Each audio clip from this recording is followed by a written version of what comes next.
যুবকরা যেখানে নেতৃত্ব দেয় সেই কাজটা সফল হয়ে যায়, হয় কি না? আজকে আমরা যারা মুরব্বী আছে আমরা যুবকদের পিছন দিক থেকে ঠেলা দিয়ে সামনে তুলে দেব, কথা বলেন না কেন? না যুবকদেরকে আমরা দাবায় রাখবো?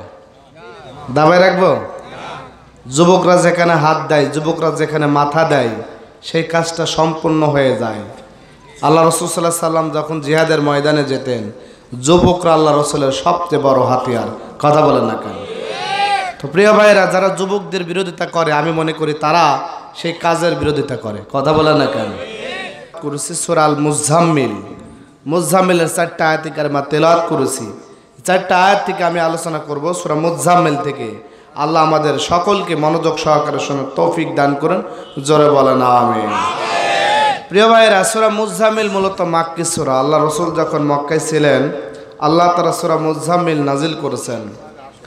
তো আল্লাহ তাআলা বিশ্বনবীর উপরে এই সূরাটা নাজিল করে ডেলিগেট করে বিশ্বনবীকে আল্লাহ তাআলা প্রিপারেশন ফর এ মিশন, দিনের যে দায়িত্ব দিবেন তার জন্য বিশ্বনবীর প্রস্তুতির দরকার আছে না নাই?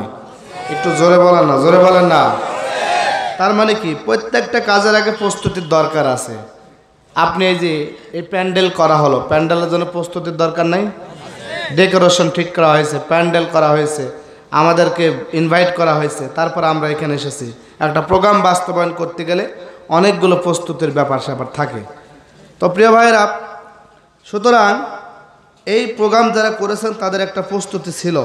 তো আল্লাহর কোরআন যেখানে কথা বলতেছেন, কথা বলার আয়োজন করেছেন, একটা প্রস্তুতি আছে। আল্লাহ রসুলের উপর যে একটা বিশাল গুরুভার দায়িত্ব দিবেন, আল্লাহ রসুলের প্রিপারেশন দরকার নাই? আমরা যখন নামাজে যাই, নামাজের প্রস্তুতির দরকার আছে না নাই? বলেন তো, নামাজের প্রস্তুতি কি? মাশাআল্লাহ, নামাজের প্রস্তুতি কি? ওযু। ওমর ভাইয়ের তাফসীরে ফি জিলাল কোরআনের বর্ণনায় আল্লাহ বলেন, ইয়া আইয়ুহাল্লাযীনা আমানু ইযা কুমতুম ইলাস সালাতি ফাগসিলু ওজুহাকুম ওয়া আইদিয়াকুম ইলাল মারাফিকি ওয়ামসাহু বিরুসিকুম ওয়া আরজুলাকুম ইলাল কাবাইন। আল্লাহু আকবার বলেন। তাফসীরে ফি জিলাল কোরআনের বর্ণনায় আল্লাহ বলেন, ইয়া আইয়ুহাল্লাযীনা আমানু, হে ইমানদারগণ, ইযা কুমতুম ইলাস সালাত, যখন তোমরা নামাজে যাও তখন তোমরা ওযু করো, তোমরা দু হাতের কোন সহধৌত করো, তোমরা তোমাদের মুখমণ্ডল মসজিদ ধৌত করো, তোমরা মাথার 4 ভাগের 1 ভাগ বাসে করো, 2 পায়ের টাকনো সহধৌত করো, ওযু কমপ্লিট করে তারপর তোমরা মসজিদে যাও নামাজের জন্য, কথা বলেন না কেন? তার মানে নামাজের জন্য প্রস্তুতি কি? জোরে বলেন। আবার এই যে আর 15 দিন পর রমজান আসবে, রমজানের জন্য প্রিপারেশন প্রস্তুতির দরকার আছে না নাই? তার মানে রমজান আসবে যখন, তার আগে প্রিপারেশন নেবেন। আল্লাহর নবী আমার রমজান আসার 2 মাস আগ থেকে প্রস্তুতি নিতেন। কয় মাস আগ থেকে? তাফসীর ফি জিলাল কোরআনের বর্ণনায় আল্লাহর নবী রমজান আসার 2 মাস আগ থেকে প্রস্তুতি নিতেন। আল্লাহর নবী পড়তেন, আল্লাহুম্মা বারিক লানা ফি রজব ওয়া শাবান অবাল্লিগনা রমাদান, রজব শাবানে বরকত দাও, রমজান মাসে গুনাহ ঝরাও, সপ্তাহ জোরে তুমি বরকত দাও, সপ্তাহ জোরে তুমি বরকত দাও, জুমার দিনে গুনাহ ঝরাও। আল্লাহু আকবার বলেন। তার মানে আল্লাহ নবী রমজান আসতো তার 2 মাস আগ থেকে বিশ্বনবী প্রস্তুতি নিতেন। আল্লাহুম্মা বারিক লানা ফি রজব ওয়া শাবান ওয়া বাল্লিগনা রমাদান, আল্লাহ রজব শাবানে বরকত দাও এবং রমজানে পৌঁছায়া দাও। আবার দেখেন, রমজানের পরে ঈদ আসলে ঈদের জন্য প্রস্তুতির দরকার আছে না নাই? আপনি ঈদে আসার 15 দিন আগে কেনাকাটা করবেন, ঈদের জন্য প্রিপারেশন নেবেন, প্রস্তুতি নেবেন, সুন্দর সুন্দর খাবার অ্যারেঞ্জমেন্ট করবেন। এই জন্য রমজানের পরে ঈদ, ওই ঈদের জন্য আমরা একটা প্রিপারেশন প্রস্তুতি নিই, কথা বলেন না কেন? অমানা রমজানের রোজার শেষে এলো খুশির ঈদ, তুই আপনাকে আজ বিলিয়ে দেশন আসমানে তাগিদ। অমানা রমজানের রোজার শেষে এলো খুশির ঈদ, তুই আপনাকে আজ বিলিয়ে দেশন আসমানে তাগিদ তোর সোনা দানা বালাখানা তোর দেশ তোর সোনা দানা বালাখানা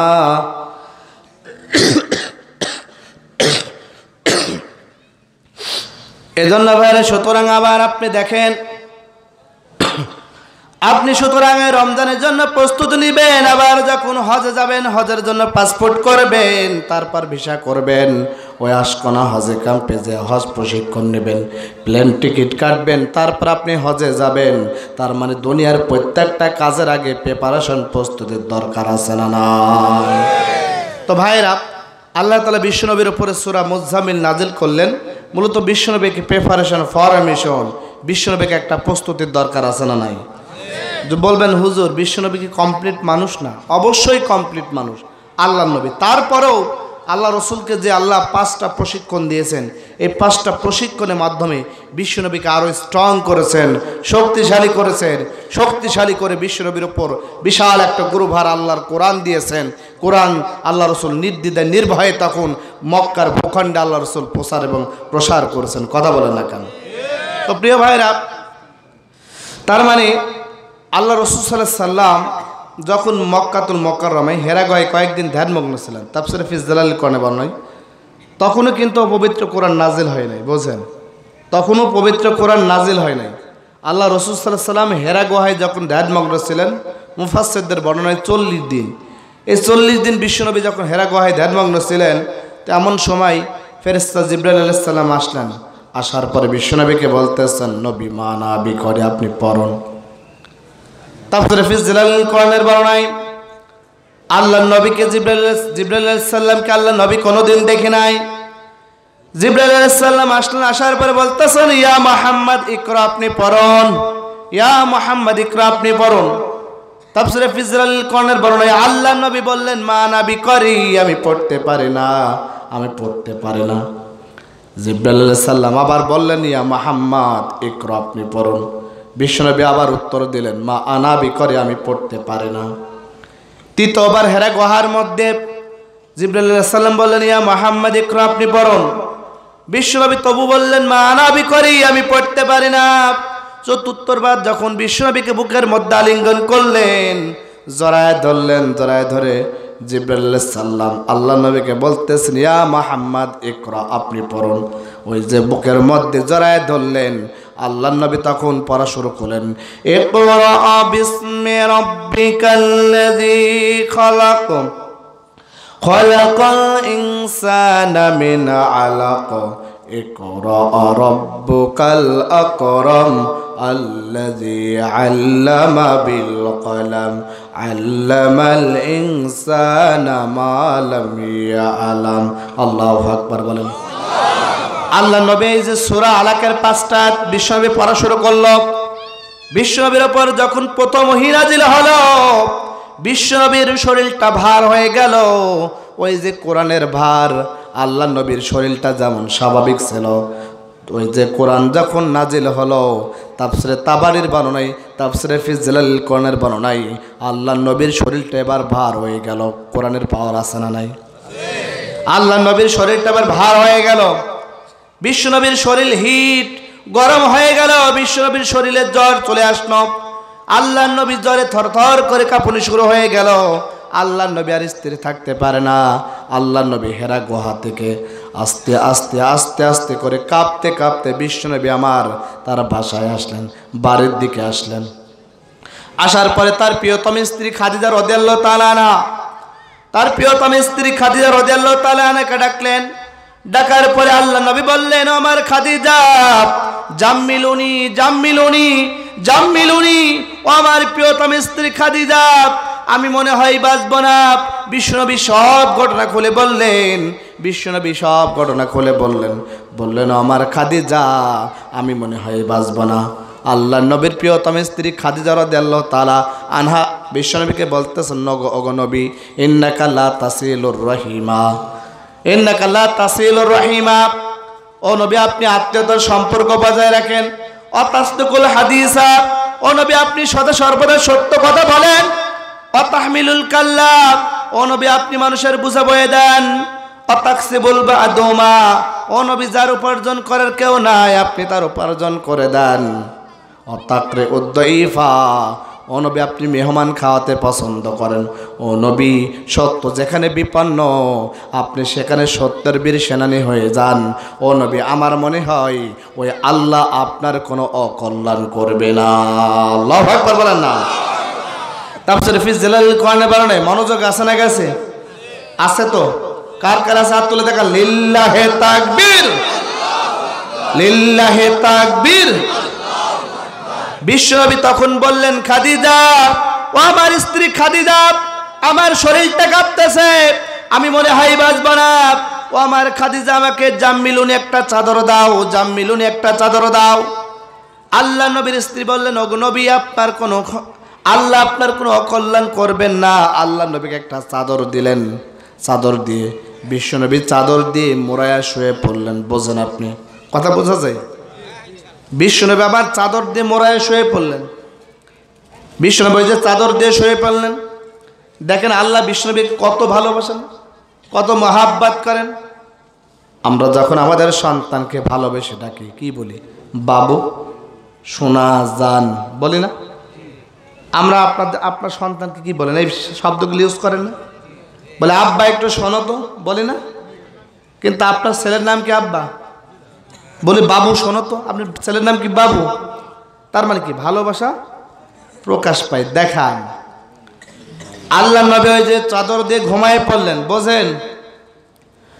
আল্লাহ নবী যে চাদর দিয়ে ঘুমায় পড়লেন, তাফসীর ফি জিলালিল কোরআনের বর্ণনায় আল্লাহ তাআলা বিশ্বনবীকে ইয়া আইয়ুন নাবিয়্যু বলে ডাকতে পারতেন, কিন্তু আল্লাহ বিশ্বনবীকে ইয়া আইয়ুন নাবিয়্যু বললেন না।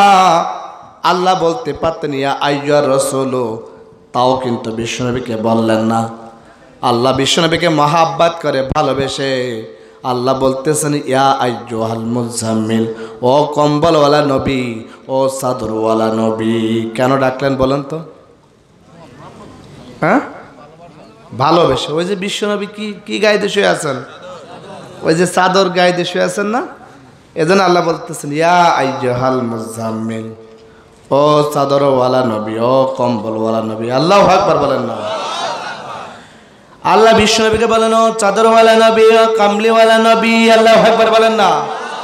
হেরা হতে হেলে দুলে নুরানি ওয়াতন, ওকে আসে হাই সারা দুনিয়ার হেরামের পর্দা খোলে খোলে যাই, সে যে আমার কামলিওয়ালা, কামলিওয়ালা, সে যে আমার কামলিওয়ালা, কামলিওয়ালা। তোর ভাবে বিবল রাঙা পায়ের তলে, পর্বত জঙ্গল টলমল টলে, খুরমা খেজুর বাদাম জাফরানি ফুল ঝরে ঝরে যাই, সে যে আমার কামলিওয়ালা, কামলিওয়ালা। আল্লাহু আকবার বলেন না। এজন্য বিশ্বনবীকে আল্লাহ বলেন ও কামলিওয়ালা নবী, ও কম্বলওয়ালা নবী, কুমিল লাইলা ইল্লা কলিলা। আপনি উঠুন গো নবী, আপনি উঠে যান। ও নবী আপনি যদি চাদর মোড়ায় দিয়ে শুয়ে থাকেন, কুমিল লাইলা ইল্লা কলিলা, আপনি উঠুন। আপনাকে আল্লাহ বিশাল একটা দায়িত্ব দিবেন। এজন্য দায়িত্বর আগে আপনার প্রশিক্ষণের দরকার আছে না নাই? আল্লাহ রসুলকে আল্লাহ ডাকলেন ইয়া আইয়ুহাল মুজাম্মিল, ও কম্বলওয়ালা নবী আপনি উঠুন না। কুমিল লাইলা ইল্লা কলিলা, আপনি উঠুন। উঠে আপনি 1 নম্বর প্রশিক্ষণ নেন, নামাজের প্রশিক্ষণ নেন, তাহাজ্জুদ নামাজের প্রশিক্ষণ নেন। নেওয়ার দরকার আছে না নাই? তাহাজ্জুদ পড়েন কে কে? হাত তুলে দেখান তো। মাঝে মাঝে বছরে 1-2 দিন পড়েন? আল্লাহ, বছরে 1-2 দিনে 10-15 জন পড়েন। এই সামনে রমজান আসবে, রমজান আসবে, আমরা তো তাহাজ্জুদ টাইমে উঠবো না? পড়ার চেষ্টা করবেন। পড়বেন কে কে? হাত তোলেন তো। রমজানে এই রমজানে আমরা সেহরি খাতে উঠবো, তখন অন্তত 2 রাকাত 4 রাকাত তাহাজ্জুদ পড়ে ঘুমাবো ইনশাল্লাহ। রাজি আছে? আমার বারে তাফসীরে ফি জিলালিল কোরআনের বর্ণনায় মনোযোগ আছে না গেছে? আল্লাহ তাআলা বিশ্বনবীকে বললেন কুমিল লাইলা ইল্লা কলিলা, ও কম্বলওয়ালা নবী আপনি উঠুন, তাহাজ্জুদ গুজার হয়ে যান। আল্লাহু আকবার বলেন না। ওই যে বিশ্বনবী আমার উঠলেন, এবার কন্টিনিউ নিয়মিত আল্লাহর নবী আমার তাহাজ্জুদ নামাজ আদায় করতেন। আল্লাহর নবী যখন তাহাজ্জুদ নামাজ আদায় করতেন, বিশ্বনবী সূরা ফাতিহা থেকে শুরু করে সূরা আল বাকারা, সূরা আল ইমরান, সূরা আন-নিসা, সূরা আল মাইদা, এমন করে বড় বড় সূরাগুলো বিশ্বনবী এক রাকাতের মধ্যে তিলাওয়াত করতেন। বিশ্বনবী আবার কন্টিনিউ প্রতিদিন তাহাজ্জুদ নামাজ আদায় করতেন। আমাদের মা আয়েশা রাদিয়াল্লাহু তাআলা আনহা থেকে হাদিস বর্ণিত, তিনি বলেন, আমি এবং বিশ্বনবী মদিনার যে ছোট্ট একটা ঘর, মসজিদে নববীর পাশে ছোট্ট একটা ঘর, এই ছোট্ট একটা ঘরের মধ্যে আমি এবং বিশ্বনবী আমার গাদাগাদি করে শুয়ে থাকতাম। বিশ্বনবী আমি গাদাগাদি করে শুয়ে থাকতাম। ছোট্ট একটা ঘর, নামাজ পড়ার জায়গা ছিল না। আল্লাহ আমি দেখতাম আল্লাহ নবী গভীর রাতে উঠতো, নামাজে দাঁড়ায় যেত। আল্লাহু আকবার বলেন। আমি দেখতাম আল্লাহ নবী গভীর রাতে নামাজে দাঁড়ায় যেত। আল্লাহ নবী যখন নামাজে দাঁড়াতো, বিশ্বনবী যখন নামাজ থেকে সিজদায় যাবে, বিশ্বনবী আমার পায়ের উপর চিমটি কাটতো, তখন আমার পাটা আমি গুছায় নিতাম। আমার পাটা গুছায় নিতাম, বিশ্বনবী সিজদায় যেত, আবার সিজদা থেকে যদি যখন উঠে যেত, তখন আমার পাটা আমি শার্ট করে দিতাম। আমি দেখতাম আল্লাহ নবী প্রতিদিন এমন করে তাহাজ্জুদ নামাজ আদায় করতো। ও আমার ভাইরা, এক নম্বর বিশ্বনবীকে প্রশিক্ষণ দিলেন নবী, কুমিল লাইলা ইল্লা কলিলা। কিসের প্রশিক্ষণ? জোরে বলেন। আমি 5টা পয়েন্ট আপনাদের শেষে ধরবো। তার মানে আল্লাহ এক নম্বর বিশ্বনবীকে প্রশিক্ষণ দিলেন, নবী কুমিল লাইলা ইল্লা কলিলা, ও নবী আপনি উঠুন, নামাজে দাঁড়ায় যান, তাহাজ্জুদ গুজারে হয়ে যান। তাফসীরে ফি জিলালিল কোরআনের বর্ণনায় আল্লাহ বিশ্বনবীকে 2 নম্বর প্রশিক্ষণ দিলেন, ওয়ারাতিলিল কোরআন তারতিলা। আল্লাহ বিশ্বনবীকে 2 নম্বর প্রশিক্ষণ দিলেন, ও নবী ওয়ারাতিলিল কোরআন তারতিলা, ও নবী আপনি কোরআনকে তারতিলের সঙ্গে তেলাওয়াত করেন, সুস্পষ্ট সুন্দর সুন্দর করে আপনি নবী তেলাওয়াত করেন কোরআনকে তারতিলের সাথে। এই জন্য কোরআন যখন তেলাওয়াত করবেন, সুন্দর করে তেলাওয়াত করার দরকার আছে না নাই? সুন্দর করে যখন কোরআন তেলাওয়াত করা হয়, কেমন লাগে শুনতে? ভালো লাগে না? তার মানে সুন্দর করে কোরআন তেলাওয়াত করলে শুনতে ভালো লাগে। আবার অনেক সময় অনেকেই কোরআন তেলাওয়াত করে বেশুদ্ধভাবে, শুনতেও ভালো লাগে, শুনতেও ভালো লাগে না। এজন্য আল্লাহ নবী আমার কন্টিনিউ নিয়মিতভাবে কোরআন তেলাওয়াত করত, তার তেলের সঙ্গে সুস্পষ্টভাবে ধীরে ধীরে বিশ্বনবী আমার তেলাওয়াত করত, আয়াত বাই আয়াত বিশ্বনবী তেলাওয়াত করত। আলহামদুলিল্লাহি রাব্বিল আলামিন আর রহমানির রহিম মালিকি ইয়াউমিদ্দিন, এইভাবে বিশ্বনবী আয়াত বাই আয়াত থেমে থেমে কোরআন তেলাওয়াত করত। আল্লাহু আকবার বলেন না? ও আমার ভাইরা, বিশ্বনবী যখন তেলাওয়াত করত, বিশ্বনবীর কোরআন তেলাওয়াত সাহাবারা মনোযোগ সহকারে শুনতো কিনা?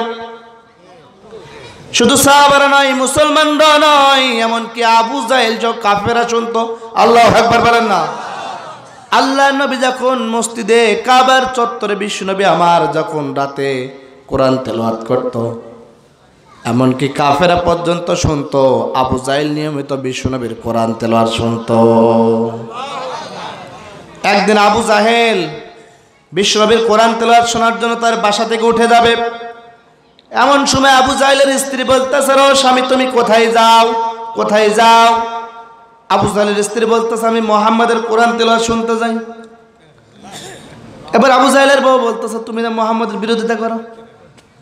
আবু জাহেল বলতেছে, আমি যদিও মুহাম্মাদের বিরোধিতা করি, কারণ মুহাম্মাদের কণ্ঠে কোরআন তেলাওয়াত শুনতে তো ভালো লাগে।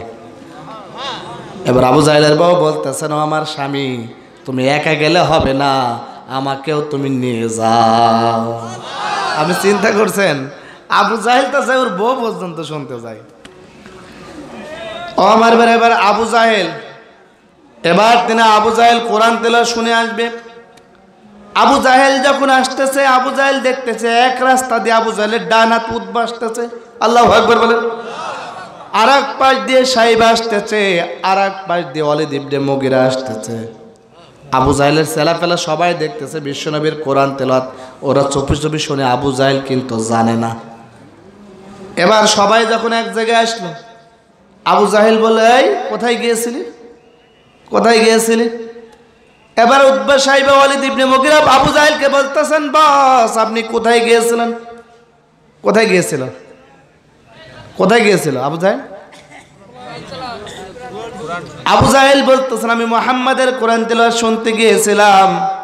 উতবা সাইবা ওয়ালিদ ইবনে মুগিরা বলতেছেন, বস আপনি মুহাম্মাদের বিরোধিতা করেন, নিষেধ করেন আর নিজেই কোরআন তেলাওয়াত শুনতে যান। আবু জাহেল বলে, শোন অত শত বুঝি না, সকালের জরুরি মিটিং। এবার সব লোকগুলো জরুরি মিটিংয়ে আসলো, বোঝেন সবাই জরুরি মিটিংয়ে আসলো। আসার পরে আবু জাহেল বলে, শোন আগামীকাল থেকে যদি কেউ বিশ্বনবীর কণ্ঠে কোরআন তেলাওয়াত শুনতে যাস, তার কিন্তু মাথার চুল কেটে আলকাতরা মাখানো হবে। আচ্ছা আবু জাহেল যে আইন পাশ করছে, কারোর লঙ্ঘন করার ক্ষমতা আছে? জোরে বলেন, জোরে বলেন। তা আবু জাহেল যে আইন পাশ করছে, যেহেতু আবু জাহেল ছিল মক্কার প্রেসিডেন্ট, প্রধানমন্ত্রী, তা আমাদের প্রধানমন্ত্রী এখন ডক্টর ইউনূস সাহেব আইন পাশ করে লঙ্ঘন করার ক্ষমতা কারোর আছে? আবু জাহেল আইন পাশ করলো, শোনো শোনো আগামীকাল থেকে যদি কেউ বিশ্বনবীর কণ্ঠে কোরআন তেলাওয়াত শুনতে যাও, তার কিন্তু মাথার চুল কেটে, এটা জোরে বলেন না, তার কিন্তু মাথার চুল কেটে আলকাতরা মাখানো হবে। এবার আবু জাহেল বাসায় গেল, যার পরে মনে মনে চিন্তা করতেছেন, দূর কি একটা কাজ করলাম, এত সুন্দর কোরআন তেলাওয়াত আজকে তো মিস করবো। আল্লাহু আকবার বলেন। আবু জাহেল মনে মনে ভাবতেছেন, আমি যে আজকে ওয়াদা করালাম, যে আইন পাশ করলাম, কারো ক্ষমতা আছে যাওয়ার? হ্যাঁ, কেউ যাবে না, আজকে আমি চুপি চুপি একা একা শুনবো। চিন্তা করেন, আবু জাহেল বলতেছে আমি একা একা শুনবো। এবার উতবা বাসায় গিয়ে মনে করতেছেন, আবু জাহেল যে আইন পাশ করছে কেউ যাবে না, আমি আজকে একা কোরআন তেলাওয়াত শুনবো। আল্লাহু আকবার বলেন না। সাইবাও একই বাসায় গিয়ে মনে মনে চিন্তা করতেছেন, আবু জাহেল যে আইন পাশ করাইছে আজকে কিন্তু কেউ যাবে না, আমি একা যাব। সবাই যার যার জায়গা থেকে একই চিন্তা করছে। সেদিনও কিন্তু বিশ্বনবীর কোরআন তেলাওয়াত শোনার জন্য সবাই চলে যায়, সবাই চলে যায় বিশ্বনবীর কোরআন শোনার জন্য। এবার সবাই যখন কোরআন শুনে বাড়ি আসবে, বাসায় আসবে, বাসায় ফেরার সময় একটাই পথ। এবার আবু জাহেলের এক চেলা উতবা আসতেছে, আর এক পাশ দিয়ে সাইবা আসতেছে, আর এক পাশ দিয়ে ওয়ালিদ ইবনে মুগিরা আসতেছে, সবাই এক জায়গায় হয়ে যায়। আবু জাহেল বলতেছেন, সকালে কি বললাম? কি বললেন? জোরে বলেন না। আবু জাহেল বলে, সকালে যে আইন পাশ করলাম, তোর মাথার চুল কেটে আলকাতরা মাখানো হবে, তোদের তো একটারও মাথার চুল থাকবে না, সব আলকাতরা হয়ে যাবে। এবার উতবা সাইবা ওয়ালিদ ইবনে মুগিরা বলতেছেন, বস আমাদের কথা চরে চিন্তা করেন, আগে নিজের মাথার কথা চিন্তা করেন। বলে আগে নিজের মাথার কথা চিন্তা করেন। আবু জাহেল বলে, শোন অত শত বুঝি না, সকালে আবার জরুরি মিটিং, আবার সকালে জরুরি মিটিং ডাকলো আবু জাহেল। এবার আবু জাহেল যেহেতু ডেকেছে, উতবা আসলো, সাহেব আসলো, ওয়ালিদ ইবনে মুগিরা আসলো। আসার পর আবু জাহেল বলে, শোন মুহাম্মদ যে কোরআন তেলাওয়াত করে, আমরা যদি বাড়ি থাকি কেউ থাকতে পারবো না। বলে যে কোরআন তেলাওয়াত করে ও তো বাড়ি থেকে থাকা যাবে না। আবু জাহেল বলে, শোন আজকে থেকে নিজের বোর বিছানা ছাড়। উতবা বলতেছেন, বস নিজের বোর বিছানা ছাড়ি থাকবো কোথায়? বলে, শোন আমরা 5 জন এক বিছানায় থাকবো। আল্লাহু আকবার বলেন না। যাতে আমি যদি কোরআন তেলাওয়াত শুনতে যাই, তুই আমার পা চেপে ধরবি। আবু জাহেল বলতেছেন, তুই যাবি, তোর পা চেপে আমি ধরবো। কেউ যদি মুহাম্মাদের কোরআন তেলাওয়াত শুনতে না যায়, আল্লাহু আকবার বলেন না। এই যে আবু জাহেল বিশ্বনবীর কোরআন তেলাওয়াত শুনতো, কিন্তু কি কোনোদিন অনুসরণ করত, মানত? তার মানে যুগে যুগে অনেক মানুষ আছে কোরআন শোনে কিন্তু কোরআনকে আমল করে। জোরে বলেন না। কত মানুষ মাহফিল শোনে কি হেদায়েত নাই? অনেকে নেয়, অনেকে তো নেয়ও না। সব কি নাই? সবাই। তার মানে অনেকে এক কান দিয়ে শুনবে আর এক কান দিয়ে বের করে, জোরে বলেন না। আপনারা আমল করবেন আমি জানি, একটু জোরে বলেন। জি হুজুর ঠিক। ও আমার বাড়ি যে আবু জাহেল বিশ্বনবীর কণ্ঠে কোরআন তেলাওয়াত শুনতো, তারপরও বিরোধিতা করত শুধু চেয়ারের জন্য। কিসের জন্য? শুধু এই চেয়ারের জন্য আবু জাহেল বিরোধিতা করত, আর কোনো কারণ ছিল না। আবু জাহেল বিশ্বনবীর বিরোধিতা করত আল্লাহর নবীকে হত্যা করার জন্য, ষড়যন্ত্র করার জন্য। আবু জাহেল একটা বিদেশি মেহমান আনলেন, কাব বিন আশরাফ, নাম হচ্ছেন কাব বিন আশরাফ। এই ভদ্রলোক সাহেব ইহুদিদের নেতা ছিল, তাওরাতের হাফেজ ছিল, বিশাল বড় নেতা ছিল। তো এই ইহুদিরা কিন্তু মুসলমানদের জাত শত্রু। এবার আবু জাহেল কাব বিন আশরাফকে মেহমান করে আনলেন।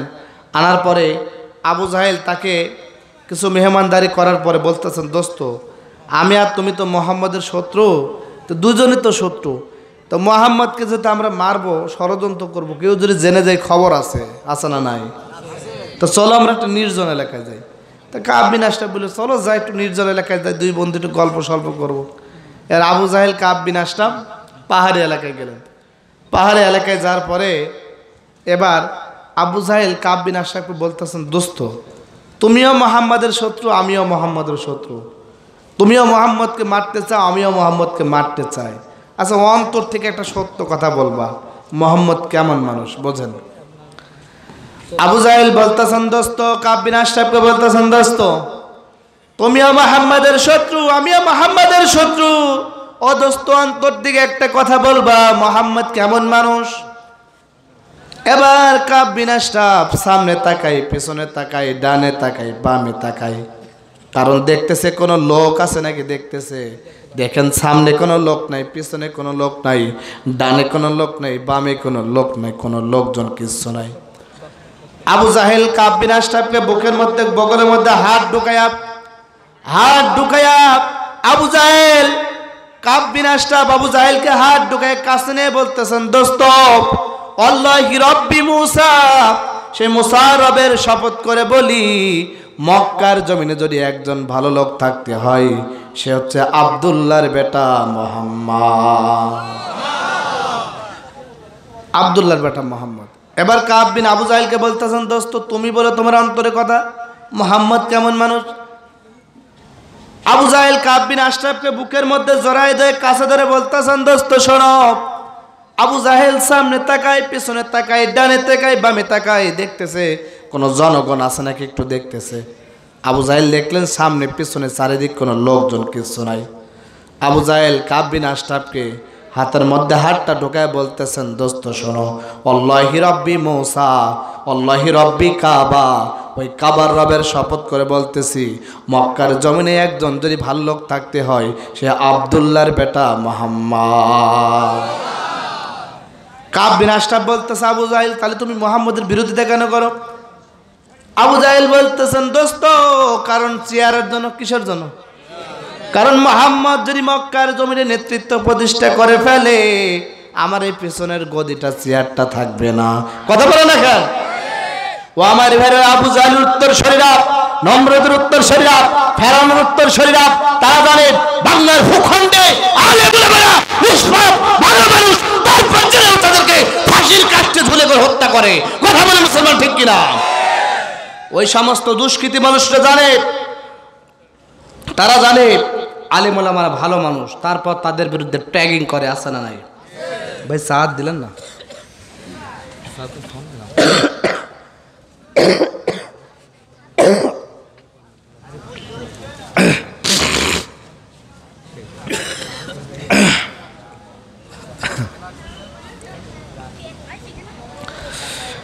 আমার ভাইরা যে কথা বলতেছিলাম, বিশ্বনবীকে আল্লাহ 2 নম্বর প্রশিক্ষণ দিলেন, ও নবী ওয়ারাত্তিলিল কোরআন তারতিলা, নবী কোরআনকে তারতিলের সঙ্গে তেলাওয়াত করেন। বিশ্বনবীকে আল্লাহ 3 নম্বর প্রশিক্ষণ দিলেন, আযকুর ইসমা রাব্বিকা ওয়া তাবাত্তাল ইলাইহি তাবতিলা। ও নবী ওই আল্লাহর একনিষ্ঠভাবে জিকিরের দরকার আছে না নাই? আপনি জিকির করবেন একনিষ্ঠভাবে, জিকির করবেন বিনয়ের সাথে, জিকির করবেন এমন জিকির মনে করেন দুনিয়ার কেউ দেখেন না। দেখেন কে? জোরে বলেন, দেখেন কে? এজন্য বিনয়ের সঙ্গে জিকিরের দরকার আছে না নাই? 3 নম্বর প্রশিক্ষণ দিলেন আল্লাহ নবী, আযকুর ইসমা রাব্বিকা ওয়া তাবাত্তাল ইলাইহি তাবতিলা। ও নবী আপনি আল্লাহর একনিষ্ঠভাবে কিন্তু জিকির করবেন। 4 নম্বর বিশ্বনবীকে আল্লাহ প্রশিক্ষণ দিলেন, বোঝেন মনোযোগ আছে না গেছে? আছে কার কার? হাত তুলে দেখা। লিল্লাহি তাকবীর, লিল্লাহি তাকবীর, দু হাত তুলে লিল্লাহি তাকবীর। আল কোরআনের আলো ঘরে ঘরে জালো, কোরআন আছে যেখানে আমরা আসি সেখানে। মাশাআল্লাহ। আমার তাফসীরে ফি জিলালিল কোরআনের বর্ণনায় মনোযোগ আছে না গেছে? জোরে বলেন আছে না গেছে? তাফসীরে ফি জিলালিল কোরআনের বর্ণনায় বিশ্বনবীকে আল্লাহ তার নামের প্রশিক্ষণ দিলেন। রব্বুল মাশরিকি ওয়াল মাগরিবি লা ইলাহা ইল্লা হুয়া ফাত্তাখিযহু ওয়াকিলা। আল্লাহ বলতেছেন, ও নবী, রব্বুল মাশরিকি ওয়াল মাগরিবি লা ইলাহা ইল্লা হুয়া ফাত্তাখিযহু ওয়াকিলা। আল্লাহু আকবার বলেন না? একটু জোরে বলেন আল্লাহু আকবার। আল্লাহ বলতেছেন, নবী যে আল্লাহ পূর্ব পশ্চিম দিগন্ত সৃষ্টি করলো, ও নবী সেই একনিষ্ঠভাবে সেই রবকে অভিভাবক মানার দরকার আছে না নাই? ও নবী দুনিয়াতে সাহায্য চাবেন কার কাছে? জোরে বলেন না। ও নবী আপনি দুনিয়াতে সাহায্য চাবেন আল্লাহর কাছে। ও নবী আল্লাহর কাছে ছাড়া কারো কাছে সাহায্য চাওয়া যাবে? জোরে বলেন, জোরে বলেন। আপনার দুনিয়ার কোনো কিছু যার দরকার চাবেন কার কাছে? কোনো পীর বাবার কাছে চাবেন? কোনো মাজার বাবার কাছে চাবেন? আপনারা মনে হয় মাঝে মাঝে চান। ওই যে সবাই বললেন না যে পেছন দিক থেকে তো কথাই বেরোলো না, তার মানে হুজুর যাই বলে আমরা চাই। আপনি বলেন আমরা মাথা ঝেঁকে কিন্তু চাই নাকি? না না, চাই না। আমরা কোনো কিছু দরকার হলে চাইবে কার কাছে? না, এ তো সবাই বললো না। ভেজাল মেজাল আছে নাকি আবার? হ্যাঁ, আমরা সব কিছু চাইবে কার কাছে? আপনি যদি আল্লাহর কাছে চান, বিপদ থেকে রক্ষা করবেন কে? কোন পীর বাবা রক্ষা করতে পারেন?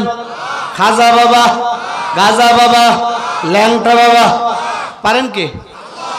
এজন্য আল্লাহ বলতেছেন, নবী যা চাওয়ার দরকার আল্লাহর কাছে চান। বিপদে পড়েছেন, কঠিন বিপদ থেকে রক্ষা করবেন তিনি কে? আমার ভাই, আমি একটা এক্সাম্পল দিব। আল্লাহ নবীর একজন প্রিয় সাহাবা ছিল। আল্লাহ নবীর একজন প্রিয় সাহাবা ছিল অর্থাৎ যায়েদ ইবনে হারিসা রাদিয়াল্লাহু তাআলা আনহু। তিনি যখন বিশাল একটা লম্বা সফরে যাবেন, বিশাল একটা লম্বা সফরে যাবেন, অর্থাৎ যায়েদ রাদিয়াল্লাহু তাআলা আনহু সফরে বেরোনোর জন্য একটা ব্যাগ তিনি গুছাচ্ছিলেন। এমন সময় একজন মুনাফিক লোক, তার বড় বড় জুব্বা আছে, বড় বড় টুপি আছে, বড় বড় দাড়ি আছে, বোঝেন? তার বড় জুব্বা, তার টুপি বড়, তার দাড়ি বড়, কিন্তু লোকটা মুনাফিক। বোঝা যাবে? জোরে বলেন না। কিন্তু লোকটা মুনাফিক বোঝা যাবে না। আমাদের দেশে অনেক মুনাফিক আছে যারা বড় লেবাস নেয়, টুপি আছে, দাড়ি আছে, জুব্বা আছে। ওই জালিমের বাচ্চারা ইসলাম নিয়ে কটূক্তি করে, ওই দাড়িওয়ালারা মসজিদের মধ্যে হু হু হু করে। এই জোরে বলেন না কেন? তার মানে কি? ওদের টুপি আছে, দাড়ি আছে, সব আছে, অথচ আল্লাহ নবীকে নিয়ে কটূক্তি করে, মানুষকে পাখির মতো গুলি করে হত্যা করে। ওরা মসজিদের মধ্যে তসবিহ হইচ হইচ, এই কথা বলেন না কেন? আছে না নাই? এজন্য অনেক লোক টুপিওয়ালা, দাড়িওয়ালা, ভণ্ড আছে না নাই? এবার যায়েদ রাদিয়াল্লাহু তাআলা আনহুর কাছে আসলেন একজন ভণ্ড মুনাফিক, আসলো টুপি, দাড়ি, জুব্বা। আসার পরে বলতেছেন, ও যায়েদ তুমি কোথায় যাও? হযরত যায়েদ বলতেছেন, আমি বিশাল লম্বা সফরে যাব। মুনাফিক বলতেছেন, যায়েদ আমাকে একটু সফর সঙ্গী নাও। এখন বলেন, আপনি এখান থেকে কক্সবাজার পর্যন্ত যাবেন, একজন যদি সফর সঙ্গী পান, আপনার শক্তি বাড়বে না কমবে? শক্তি সাহস দুইটাই বাড়বে। হযরত যায়েদ রাদিয়াল্লাহু তাআলা মনে মনে ভাবতেছেন, তাহলে তো ভালোই হয়, চলো দুইজন যাই। কিন্তু উনি যে মুনাফিক এটা কিন্তু জানতো না। এবার দুজন সফরে বের হলেন। মক্কা থেকে তায়েফ পর্যন্ত বিশাল সফর, 120 কিলোমিটার সফর করলেন। করার পর হযরত যায়েদ রাদিয়াল্লাহু তাআলা আনহু একটু ক্লান্ত বোধ করলেন, বোঝেন, ক্লান্ত হয়ে গেলেন। এবার হযরত যায়েদ রাদিয়াল্লাহু তাআলা আনহু মুনাফিককে বলতেছেন, ভাই আমি ক্লান্ত হয়ে গেছি, বিশাল লম্বা সফর, মক্কা থেকে তায়েফ পর্যন্ত 120 কিলোমিটার সফর। ও ভাই এক কাজ করে, তুমি পাহাড়ের, ওই যে পাহাড় দেখা যায়, পাহাড়ের গুহার মধ্যে আমি একটু ঢুকে একটু রেস্ট নিই, আরাম করে বিশ্রাম করি, তুমি একটু আমাকে পাহাড় দাও। আর যায়েদ রাদিয়াল্লাহু তাআলা আনহু পাহাড়ের গুহার মধ্যে ঢুকে গেলেন। ঢোকার পরে বিশ্রাম নিতে যেয়ে তিনি এক পর্যায়ে ঘুমায়ে গেলেন। আর যায়েদ রাদিয়াল্লাহু তাআলা ঘুম থেকে উঠে দেখতেছে তারা হাত বাঁধা, পা বাঁধা। বাঁধলো কে? হ্যাঁ আয় কে বাঁধলো? ওই যে মুনাফিক ছিল। হযরত যায়েদ রাদিয়াল্লাহু তাআলা আনহু যখন ঘরের মধ্য থেকে হাত বাঁধা পা বাঁধা, এবার তিনি উপরের দিকে তাকায় দেখতেছেন ওই যে সাথে ছিল মুনাফিকটা, ওই যে সাথে ছিল মুনাফিকটা, ওই মুনাফিকটা এবার তার মাথার উপরে তিনি কিন্তু একটা তরবারি নিয়ে দাঁড়িয়ে আছে। এবার যায়েদ বলতেছেন, ভাই তুমি তো আমার সফর সঙ্গী ছিলে, তো তুমি আমারে মারতে চাও কেন? এবার মুনাফিক বলতেছেন, যায়েদ তোমার কোনো অপরাধ নাই, তোমার কোনো দোষ নাই, ত্রুটি নাই, আমি তোমাকে মারতে পারবো শুধু একটা কারণে, কারণ আমি জানি তুমি আল্লাহর নবীর একজন জলিল কদর সাহাবা, তুমি আল্লাহর নবীর একজন হৃদয়ের মানুষ, আর তোমার কোনো অপরাধ নাই, অন্যায় নাই। আমি যদি তোমাকে হত্যা করি আল্লাহর নবী মুহাম্মদ বিন আব্দুল্লাহ কিন্তু কষ্ট পাবে। আমি শুধু মুহাম্মদ বিন আব্দুল্লাহকে কষ্ট দেওয়ার জন্য হত্যা করব, তোমাকে আর কোনো কারণে মারব না। হযরত যায়েদ রাদিয়াল্লাহু তাআলা আনহু চিন্তা করলেন, মনে মনে ভাবলেন, এই কঠিন বিপদের দিন পড়ে গেছি, ওই মুনাফিক আমাকে হত্যা করতে পারে, আজকে কঠিন বিপদের দিন, আমাকে কেউ বাঁচাতে পারেন না, বাঁচাতে পারেন একজন, তিনি কে? এবার হযরত যায়েদ রাদিয়াল্লাহু তাআলা মনে মনে ভাবলেন, আল্লাহর একটা গুণাবলী হাদিসে আসছে, আল্লাহর একটা গুণাবলী শব্দ নিয়ে আল্লাহর দিকে ইশারা করে মুখটা আকাশের দিকে তাকিয়ে আল্লাহকে বলতেছেন, আগিসনি ইয়া রহমান।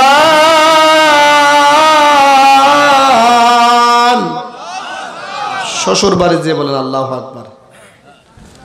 হযরত যায়েদ বলতেছেন, আগিসনি ইয়া রহমান, আগিসনি ইয়া রহমান, আল্লাহু আকবার বলেন না। হযরত যায়েদ রাদিয়াল্লাহু তাআলা আনহু বলতেছেন, আগিসনি ইয়া রহমান বলে যখন ডাকলেন, এমন সময় ওই যে মুনাফিকটা ছিল তরবারি নিয়ে যায়েদকে হত্যা করতে যাবে, এমন সময় হঠাৎ করতে গায়েবে সাউন্ড আওয়াজ এলো, এই মুনাফিক খবরদার মারিস না, এই মুনাফিক খবরদার মারিস না। এবার মুনাফিকটা কি চিনে মনে মনে ভাবলেন, কি রে এত সাউন্ড কোথায় থেকে আসলো, গায়েবী সাউন্ড। এবার তিনি তরবারি নিয়ে পাহাড়ের গুহা থেকে বের হয়ে গেলেন।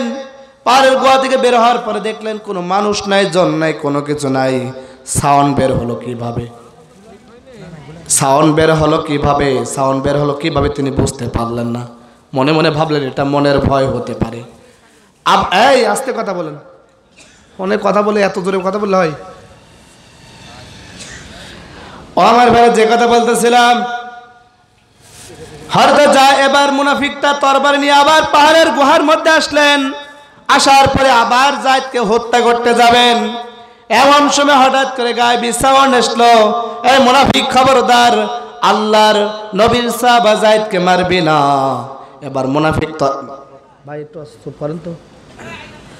এবার মুনাফিকটা কি করলেন, তরবারি নিয়ে পাহাড়ের গুহা থেকে বের হলেন। পাহাড়ের গুহা থেকে বের হলেন, হওয়ার পরে এবার কোনো গায়েবী সাউন্ড, কিন্তু কোনো মানুষজন, কোনো কিছু নাই। এবার মুনাফিকটা অল্প একটু মনে মনে ভয় পেয়ে গেলেন। তারপর মনে মনে নিজেকে সাহস দিলেন, আবার তরবারি নিয়ে তিনি পাহাড়ের গুহার মধ্যে ঢুকলেন। তৃতীয়বার তখন তিনি যায়েদকে হত্যা করতে যাবে। ইন দ্য মিন টাইম এমন সময় হঠাৎ করে সাউন্ড এসলো, এই মুনাফিক খবরদার মারবি না, এই মুনাফিক খবরদার মারবি না, আল্লাহর নবীর সাহাবা আল্লাহর গোলাম যায়েদকে মারবি না, খবরদার মারবি না, খবরদার মারবি না। এবার মুনাফিকটা একটু ভয় পেয়ে গেল। এবার তরবারি নিয়ে বাইরে আসলো। আসার পরে দেখতেছেন বিশাল একটা বড় যুবক, সুঠাম দেহের অধিকারী যুবকের, বিশাল বড় যুবক, যুবকের মাথায় টুপি মুকুট, এটা ডান হাতে তরবারি। ওই যুবকটা আবার ওই যুবকটা মুনাফিককে তরবারি দিয়ে দ্বিখণ্ডিত করে ফেললেন। আল্লাহু আকবার বলেন না। এবার মুনাফিককে দ্বিখণ্ডিত করে ফেললেন। এবার তরবারি নিয়ে যুবকটা পাহাড়ের গুহার মধ্যে ঢুকলেন। ঢোকার পরে এবার যায়েদের হাতের বাঁধন খুললেন, পায়ের বাঁধন খুললেন। খোলার পরে যায়েদকে তুললেন। তোলার পরে যায়েদকে বলতেছেন, যায়েদ আবার তোমার কোনো চিন্তা নাই, ভয় নাই, তোমার আর কেউ ক্ষতি করতে পারবে না। আর তো যায়েদ রাদিয়াল্লাহু তাআলা যুবককে বলতেছেন, ও যুবক ভাই, তুমি কে? কঠিন বিপদের দিন, মরুভূমির মধ্যে কোনো মানুষ নাই, জন নাই, তুমি আমাকে সাহায্য করলে, তুমি কে? এমন সময় যুবকটা বলতেছেন, ভাই যায়েদ শোনো, আনা জিবরাইল।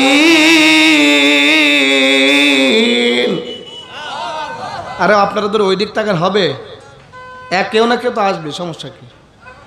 এবার যুবকটা বলতেছে না না জিবরাইল, আমি জিবরাইল, আমি আল্লাহর ফেরেশতা জিবরাইল, আমি আল্লাহর ফেরেশতা জিবরাইল। আল্লাহু আকবার বলেন না। ও আমার বারে যে কথা বলতেছিলাম, রব্বুল মাশরিকি ওয়াল মাগরিবি লা ইলাহা ইল্লা হুয়া ফাত্তাখিযহু ওয়াকিলা। আল্লাহ বলতেছেন, ও নবী, যিনি পূর্ব পশ্চিম দিগন্ত সৃষ্টি করলেন, বিপদে পড়েছেন, ওই রবের কাছে সাহায্যের দরকার আছে না নাই? বিশ্বনবীকে আল্লাহ 5 নম্বর প্রশিক্ষণ দিলেন, ওয়াসবির আলা মা ইয়াকুলুনা ওয়াহজুরহুম হাজরান জামিলা।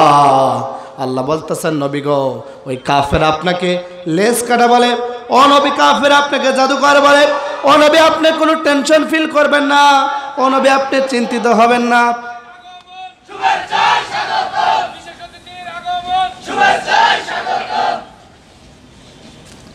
তো প্রিয় ভাইরা, সুতরাং যে কথা বলতেছিলাম, বিশ্বনবীকে 5 নম্বর প্রশিক্ষণ দিলেন, অসবির আলা মা ইয়াকুলুনা ওয়াহজুরহুম হাজরান জামিলা। ও নবী, বিপদে আপদে ধৈর্যশীল হবেন কার কাছে? এটা জোরে বলেন না, কার কাছে? প্রিয় ভাইরা, সুতরাং বিশ্বনবীকে এই 5টা প্রশিক্ষণ কে দিয়েছেন? জোরে বলেন, কে দিয়েছেন? জোরে বলেন, কে দিয়েছেন? বিশ্বনবীকে এই 5টা প্রশিক্ষণ আল্লাহ দান করেছেন। এই 5টা প্রশিক্ষণ যদি কোনো যুবক নেন, কোনো মুসলমান নেন, আল্লাহি রাব্বি, আল্লাহি রাব্বি কাবা, আল্লাহ সবার করে বলতাছি, কোন যুবক, কোন মুসলমান পুলিশ থেকে, স্বৈরাচার, ফাঁসিদম, জালিম থেকে ভয় পাবে না। কথা বলে মুসলমান, ঠিক কিনা? ঠিক কিনা? ঠিক কিনা? যারা আমাদের উপর জুলুম করেছিল, আমাদের পুলিশ দিয়ে হয়রানি করেছিল, পুলিশ দিয়ে আমাদের জেলখানার মধ্যে ভরাই দিয়েছিল, যারা ইসলামের বিপক্ষে অবস্থান নিয়েছিল, আল্লাহর কোরআন নিয়ে বলতেছি, কেউ যদি আল্লাহর নবীর প্রশিক্ষণ নেন, কোন পুলিশ স্বৈরাচার থেকে ভয় পেতে পারে না। কথা বলে মুসলমান, ঠিক কিনা? মুসলমান ভয় করে কাক বলেন? জোরে বলেন, কাকে বলেন? আরো জোরে বলেন, কাকে?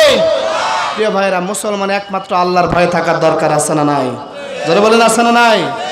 আমরা আল্লাহকে ভয় করি। কথা বলেন না কেন?